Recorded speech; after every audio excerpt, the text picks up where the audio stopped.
À la une de l'actualité ce soir, le Burkina présente la candidature de Minata Samaté au poste de commissaire de l'Union africaine. L'ancienne ministre en charge de la coopération régionale est aussi le choix de la CEDEAO. Elle connaît déjà les couloirs de la commission pour avoir été ambassadrice du Burkina à Addis Abeba. Et puis le syndicat national de la police s'inquiète de la manière dont sa hiérarchie veut traiter l'affaire du policier giflé par le gendarme. Le syndicat refuse toute compromission et demande des solutions structurelles aux conflits intercorps qui deviennent fréquents à son avis. On en parle dans ce journal. Économie en France, Emmanuel Macron quitte le navire Valse. Le ministre de l'économie français a annoncé son départ du gouvernement pour mieux se consacrer à son mouvement en marche. Pour certains observateurs, la nouvelle n'est pas surprenante. Et puis invité de ce journal, je reçois le directeur général des impôts, M. Adama Badolo. Bonsoir. Bonsoir, M. Kilo. Vous venez nous parler des nouvelles mesures qui entrent en vigueur le 1er septembre prochain. Mesdames, Messieurs, bonsoir. Ravi de vous retrouver. Retour sur la 6e TICAD, la conférence internationale sur le développement de Tokyo à Nairobi, au Kenya. La conférence qui s'est tenue pour une première fois sur le continent africain.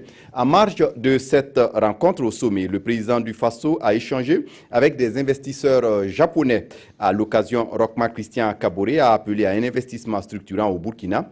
Moussa Ouedraogo, Ruth Buni Ouattara, de retour de Nairobi.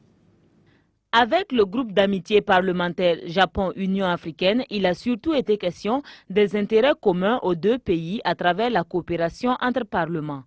Le président Kaboré, tout en témoignant sa gratitude face au travail abattu par les volontaires nippons au Burkina, a invité les parlementaires à la table ronde sur le financement du PNDS qui aura lieu à Paris en décembre. À leur suite, le Zambien, président directeur général du groupe CEC Afrique, opérant dans la construction des infrastructures aéroportières et les routes. Avec cet homme d'affaires influent, les possibilités d'investissement au Burkina Faso ont été évoquées. Il m'a invité de venir au Burkina Faso pour voir ce que je vais faire dans le domaine économique. Et ce qui m'intéresse, moi, c'est les infrastructures, les routes, les aéroports, les centrales électriques. C'est ça qui m'intéresse et je viendrai très bientôt. Les membres du Conseil présidentiel des investissements du Burkina de Marubeni Energy devraient intervenir dans la transformation et la vente des produits issus du coton. Quant à la société privée Simitomo Chemical, elle devrait apporter sa contribution dans la mise en place d'une industrie de production de moustiquaires imprégnés au Burkina Faso. He gave us some kind of the... Le président a proposé la mise en place d'un partenariat privé, public-privé, pour mobiliser les partenaires nécessaires pour la mise en place d'une industrie de production au Burkina Faso. Le président du Faso a également reçu le maire de Yokohama pour des échanges sur une coopération décentralisée, notamment sur l'environnement, l'entrepreneuriat féminin et le développement urbain. Une délégation des pays membres de la CEDEAO et de l'Union du Maghreb arabe ont été reçus par le Premier ministre japonais Shinzo Abe. La délégation a insisté sur les appuis de la TICAD à ces deux institutions. On fait le point avec Moussa Ouedraogo et Ruth Bini Ouattara.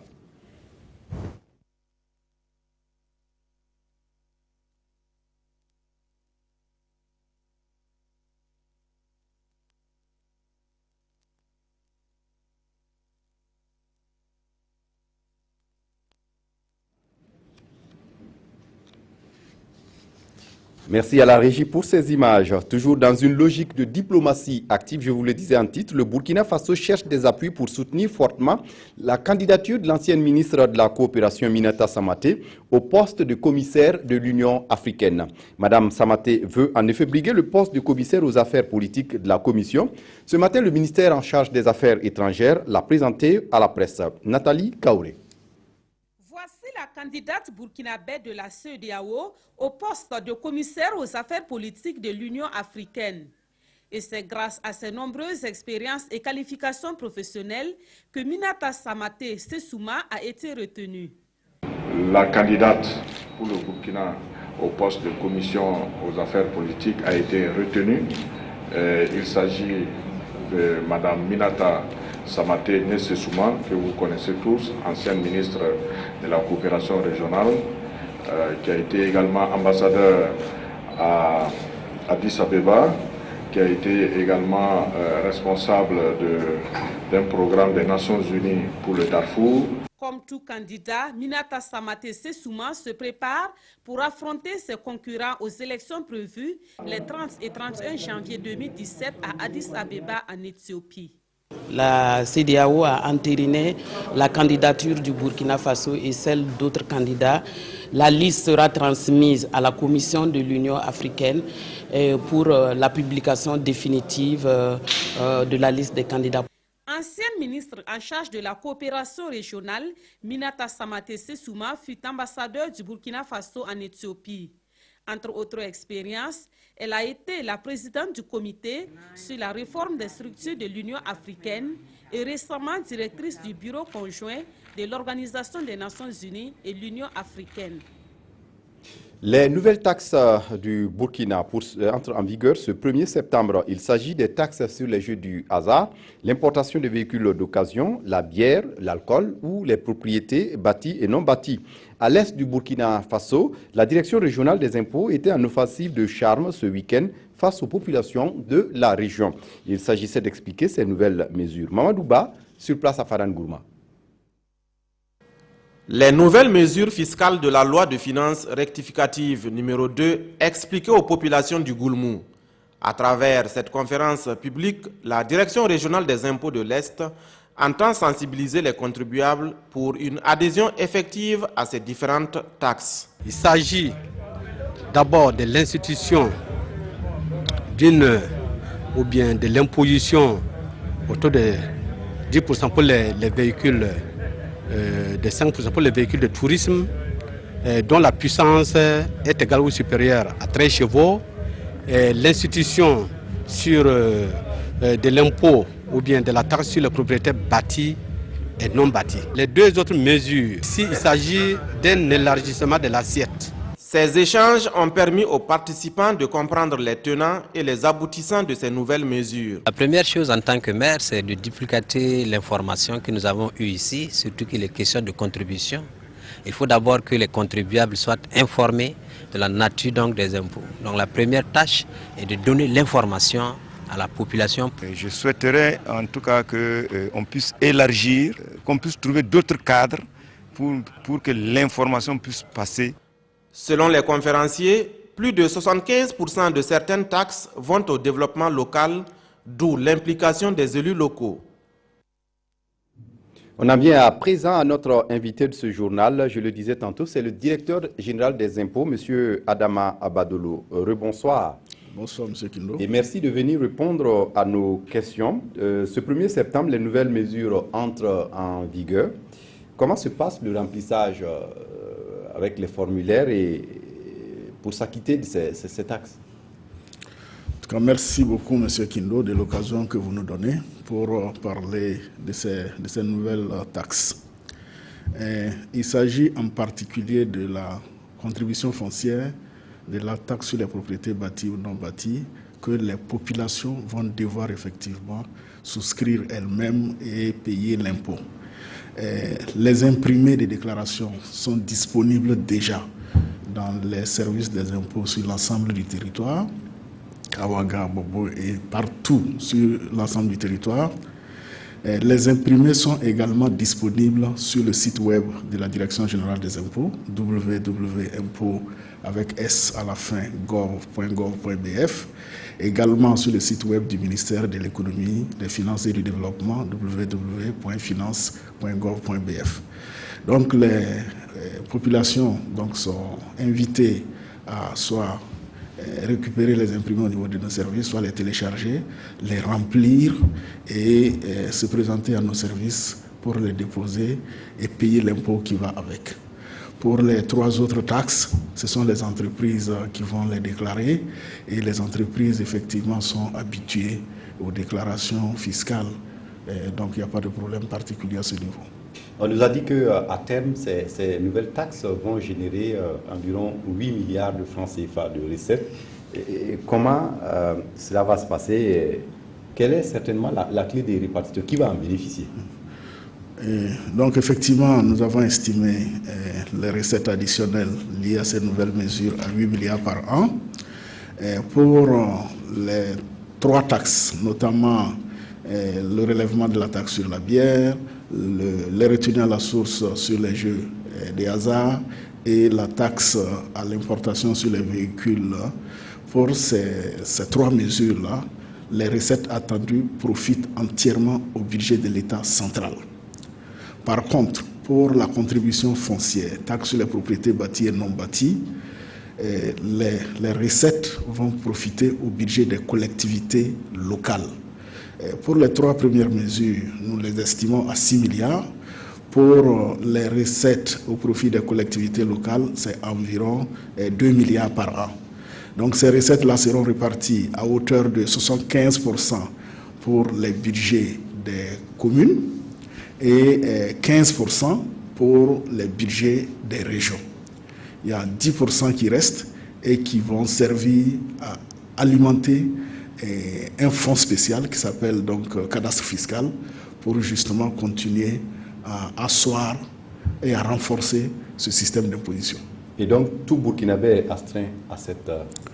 Oui, tout Burkinabé et toute personne qui vit au Burkina Faso, même s'il n'est pas Burkinabé de nationalité, qui effectivement a des propriétés foncières. Mais c'est une taxe qui a beaucoup d'exonération, c'est-à-dire tout le monde n'est pas concerné. Nous disons que toutes les personnes qui vivent, enfin qui sont dans les zones non aménagées, qui sont dans les villages et dans les zones non loties, ne sont pas concernées par la taxe. Dans les zones aménagées également, ne sont pas concernées les propriétés dans lesquelles vous vivez et pour lesquelles vous payez déjà la taxe de résidence. Donc c'est à partir de la 2e possession, de la 3e possession, qu'on est astreint à cette taxe. Il faut dire également que les personnes âgées de plus de 60 ans ne sont pas concernées par la taxe. Ne sont pas concernés également les infirmes. Il y a également les lieux de culte, les lieux pour les enseignements, par exemple les écoles, les lieux de santé, etc. ne sont pas concernés. Donc il y a vraiment c'est un impôt qui est bien étudié et qui ne va frapper que les personnes, on va dire, qui ont la chance d'avoir une maison et en plus d'avoir donc plusieurs propriétés. Oui, et monsieur le directeur, donc cela veut dire que le processus requiert de la transparence. Absolument. Nous pensons que il faut que chacun puisse déclarer correctement l'ensemble de ses propriétés. Dans tous les cas, comme tout système fiscal, nous allons travailler en tout cas à recouper les informations pour débusquer toutes les personnes qui en tout cas ne vont pas déclarer leur propriété. Oui, et d'aucuns estiment que ce sont les plus pauvres qui payent encore une fois de plus. Quel est votre avis là-dessus? Non, notre avis, c'est que ce n'est pas les plus pauvres qui ont une 2e maison, qui ont une 3e maison. Les plus pauvres n'ont que leur maison pour dormir. Quand on commence déjà à avoir une 2e maison, une 3e maison, ça veut dire que, bon, franchement, on n'est pas le plus défavorisé dans ce pays-là. Et puis, il faut dire également que notre système d'imposition, qui concerne les revenus, par exemple, est un système progressif. Autrement dit, vous payez par exemple l'impôt sur les salaires, mais vous conviendrez que quand les salaires sont plus élevés, l'impôt sur les salaires est plus élevé. C'est la même chose pour l'impôt sur les bénéfices des personnes physiques, etc. Nous avons également un système de taxation qui s'appelle la TVA, taxe sur la consommation.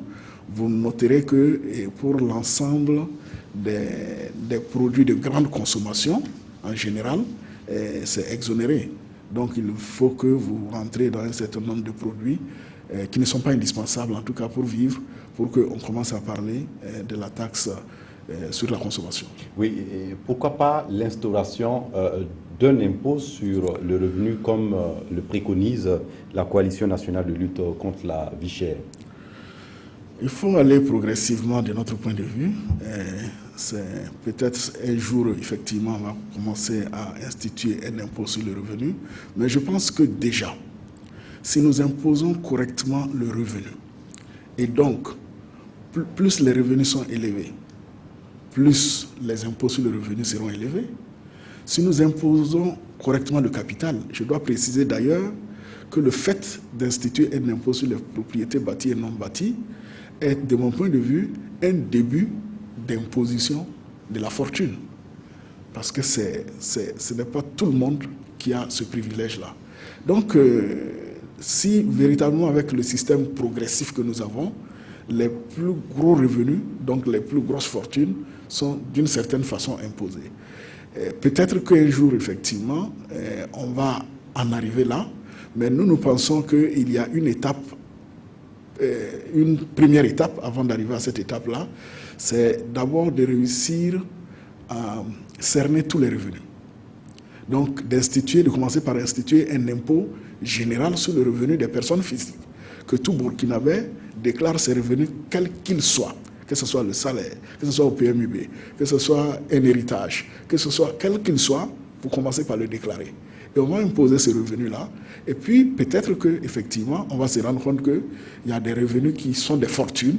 Et en ce moment, on pourra penser à instituer un impôt sur la fortune. Merci à vous, M. Adama Badolo, d'être passé répondre à nos questions. Je rappelle que vous êtes venu nous entretenir sur les 4 nouvelles mesures, notamment les taxes qui sont instaurées au Burkina, qui entrent en vigueur le 1er septembre prochain. Et vous êtes le directeur général des impôts. Je vous remercie. Vous restez avec nous pour la suite du journal. Et pour la suite du journal, je vous le disais en titre, l'UNAPOL, l'Union nationale de la police, n'est pas contente de la manière dont la hiérarchie de la police et celle de la gendarmerie comptent régler l'affaire du policier qui aurait reçu une gifle d'un gendarme. Face à la presse ce lundi, le syndicat dénonce ce qu'il qualifie de manœuvre dilatoire pour étouffer l'affaire. Mokhtar Ouedraogo, Moukoun Dabiré. La gestion de l'affaire de l'agent de police giflé par un gendarme frise la colère de l'UNAPOL, l'Union nationale de la police.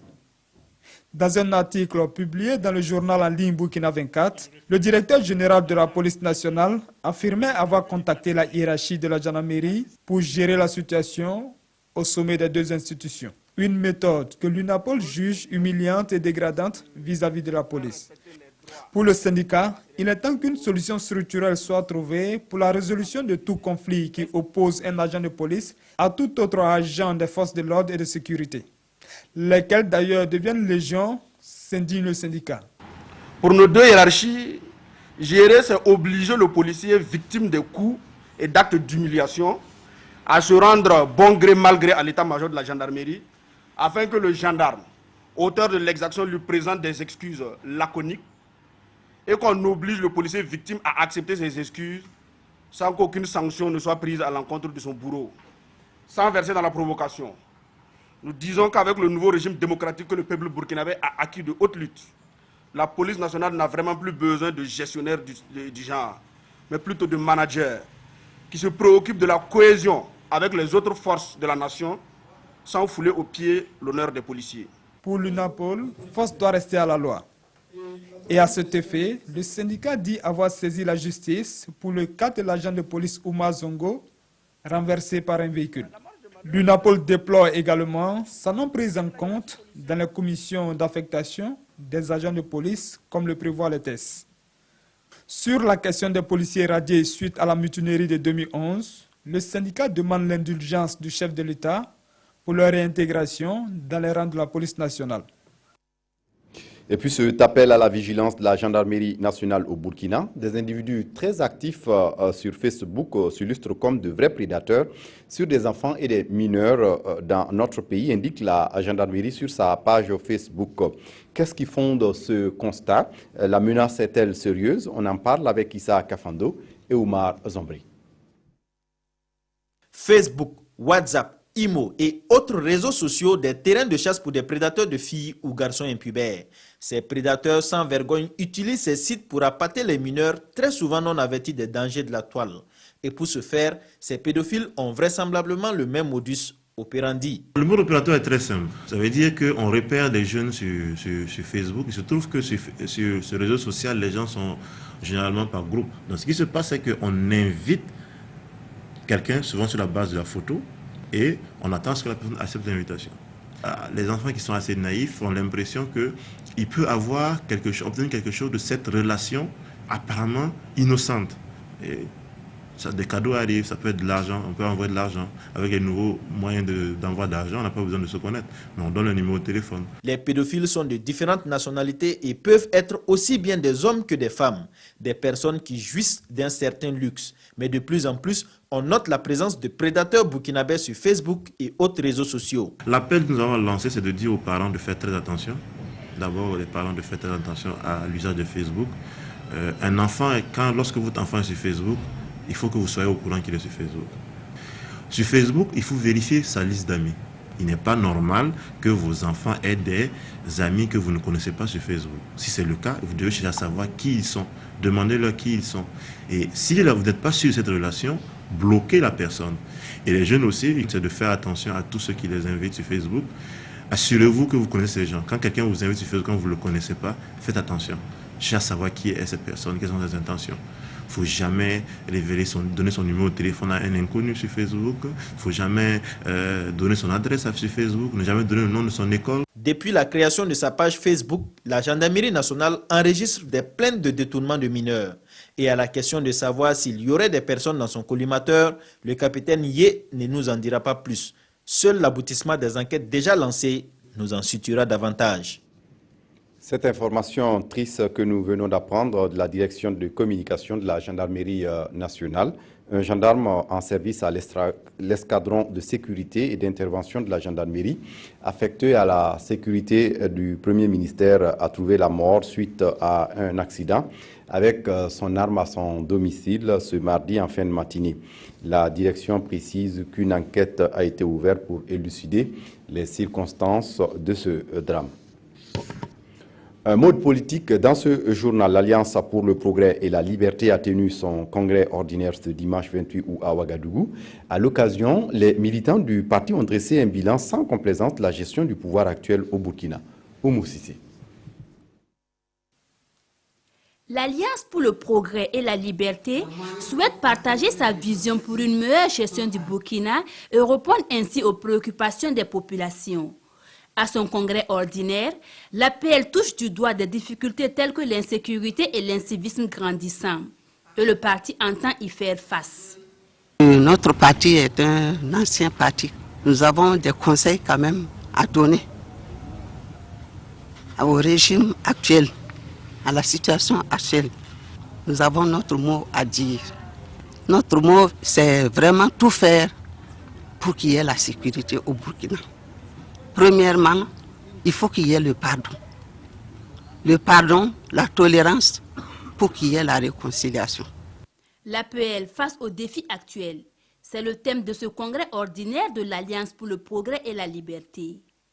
À l'issue de ce congrès ordinaire, l'APL envisage un renouvellement de son bureau exécutif. Le bureau actuel date de la création du parti en 1991. En sport, les étalons du Burkina sont en regroupement depuis hier en vue de la dernière journée des éliminatoires de la CAN Gabon 2017. Dimanche prochain, ils livrent un match contre les Zèbres du Botswana. Isaka Ouedraogo et Mamadi Gwena sont allés voir leur entraînement. La rentrée des classes pour le groupe étalon. Et pour ce premier entraînement, 23 joueurs sur les 25 convoqués par le sélectionneur national Paulo Duarte ont répondu à l'appel. Le groupe est bien, est positif. Est toujours plus concentré. Ça me laisse la confiance de sentir que chacun prend la responsabilité, chaque jour, chaque match, être meilleur qu'hier. Donc on a l'absence de Charles Cabouret qui est blessé, Alain il est blessé, les joueurs ils sont pas touchés. Indisponible pour ce match pour cause de blessures, le capitaine Charles Cabouret reste certain que ses camarades vont tout mettre en œuvre pour valider le billet pour Gabon 2017 dimanche prochain. Maintenant, tout se joue sur le terrain, c'est pas en dehors. Maintenant, tout le monde a à cœur de faire un bon travail déjà et de battre l'équipe de Botswana parce qu'on en a besoin et il le faut. À cet entraînement auquel a assisté le ministre des Sports et des Loisirs, le groupe étalon semble bien motivé pour franchir l'obstacle botswanais dimanche prochain, même si la programmation du match à 14 h reste un facteur à prendre en compte. Les joueurs ne sont pas des animaux, les joueurs sont des hommes. Et 14 h c'est très chaud. Nous sommes dans un pays sèche, et même s'il n'est pas l'époque plus chaud. C'est une première pour les étalons que de jouer à domicile à 14 h, mais l'équipe nationale du Burkina a acquis assez d'expérience pour pouvoir chercher un résultat, même dans des conditions climatiques difficiles. À l'étranger, au Gabon, c'est toujours l'attente des résultats de l'élection présidentielle. Deux camps se livrent à un jeu de ping-pong, celui du président sortant Ali Bongo et du candidat de l'opposition Jean Ping. Le décompte final du vote est prévu pour ce soir. Les Gabonais retenaient leur souffle, redoutant des violences à l'annonce des résultats de l'élection présidentielle. Deuxième septennat pour le président sortant Ali Bongo Ondimba, ou alternance avec l'ex-patron de l'Union africaine Jean Ping. Le ministre de l'Intérieur doit lire les résultats dans les locaux de la Commission électorale nationale CENAP, alors que le pays tourne au ralenti depuis la fermeture des bureaux samedi soir. La CENAP doit se réunir à partir de 19 h, 18 h GMT, dans l'enceinte de la Cité de la démocratie, vaste complexe sécurisé de la capitale. Des forces de police, avec notamment 2 camions équipés de canons à eau, ont pris position aux abords du site. Persuadés de la victoire de Jean Ping, ses partisans préviennent qu'ils n'accepteront pas d'autres verdicts. Tous ces jeux ne se laisseront pas faire, prévient un proche de Jean Ping. Et puis en France, le ministre de l'économie Emmanuel Macron annonce qu'il quitte le gouvernement pour se consacrer à son mouvement En Marche. Une décision qui va dans le sens des rumeurs sur son ambition présidentielle. Cela couvait depuis des mois dans la sphère politique française. Le ministre de l'économie Emmanuel Macron a présenté sa démission. Un nouveau coup dur pour Hollande, qui va peut-être devoir compter avec un nouveau rival pour 2017. Michel Sapin, l'actuel ministre des Finances, va reprendre l'économie à sa charge.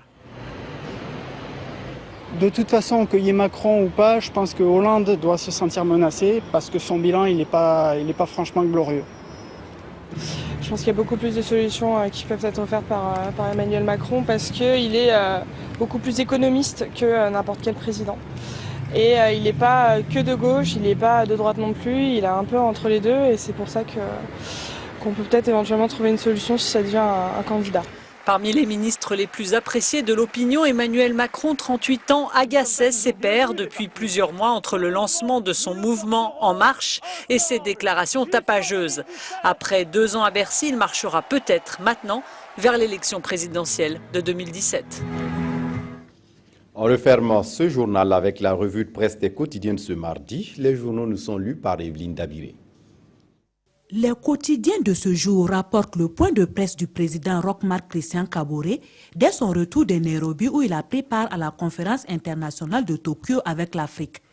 Cette conférence a semé des grains d'espoir car, précise le journal Le Quotidien, les Japonais veulent bien investir en Afrique à condition qu'il y ait la sécurité. Ils souhaitent également qu'on améliore le cadre des affaires pour leur permettre de pouvoir venir en Afrique, explique le président Kaboré dans le pays.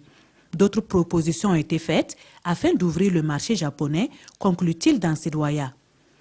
Autre sujet d'intérêt des quotidiens, les résultats de l'élection présidentielle au Gabon attendus ce jour. Ce mardi, classé rouge par l'observateur Palga, est celui de tous les dangers et de tous les risques. Des risques dus à la guerre des chiffres que se livrent les partisans du président sortant Ali Bongo et ceux de son challenger Jean Ping, poursuit ce quotidien. Et comme pour ne rien arranger, la mission d'observation électorale de l'Union européenne a déclaré que la gestion des élections a manqué de transparence, rapporte Citoyen. Chacun se déclare d'ores et déjà vainqueur, une attitude qu'aujourd'hui au Faso juge clairement antidémocratique et karma de mauvais goût, car, poursuit ce quotidien, proclamer ces résultats à la place de la CENAP est une forme de chantage faite à cet organe. Le pays revient à la charge. En se tiraillant de la sorte, il donne raison à ceux qui disent que les acteurs politiques africains se comportent comme de grands enfants qui refusent de grandir. Aujourd'hui, au Faso implore alors, CENAP, dites seulement une parole et le Gabon pourra retomber sur terre. Mais en entendant cette parole libératrice, le compte à rebours a commencé, conclut l'observateur Palga. C'est tout pour ce journal. Merci de votre attention. Très bonne suite de programmes sur la RTB. Au revoir.